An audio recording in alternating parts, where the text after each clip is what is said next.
ইসরায়েলে আবারও নতুন করে ব্যাপক ক্ষেপণাস্ত্র হামলা চালিয়েছে ইরান।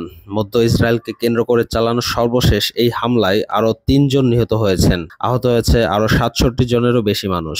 এদিকে ইরানের চালানো সর্বশেষ এই হামলায় ইসরায়েলের বহু এলাকায় ক্ষেপণাস্ত্র আঘাত হেনেছে বলে খবর পাওয়া গেছে। সোমবার ১৬ জুন একক প্রতিবেদনে এই তথ্য জানিয়েছে ইসরায়েলি সংবাদ মাধ্যম জেরুজালেম পোস্ট। সংবাদ মাধ্যমটি বলেছে, সোমবার ভোরে ইরান ফের ইসরায়েলের দিকে ক্ষেপণাস্ত্র ছুড়েছে, যার ফলে দেশজুড়ে সাইরেন বাজতে শুরু করে।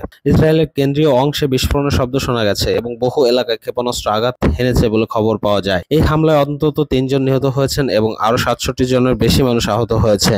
ইসরায়েলের স্বেচ্ছাসেবী মেডিকেল সংস্থা ইউনাইটেড হার্টজালা জানায়, তারা কেন্দ্রীয় ইসরায়েলের ৩টি এলাকায় আহতদের চিকিৎসা দিয়েছে। আহতদের মধ্যে একজন ১০ বছর বয়সী শিশু রয়েছে, যার অবস্থা গুরুতর।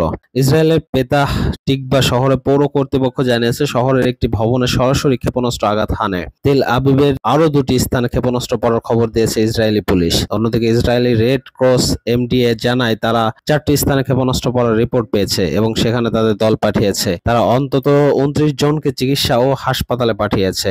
এর মধ্যে ৩ জনের অবস্থা মাঝারি, বাকি ২৬ জন হালকা আহত।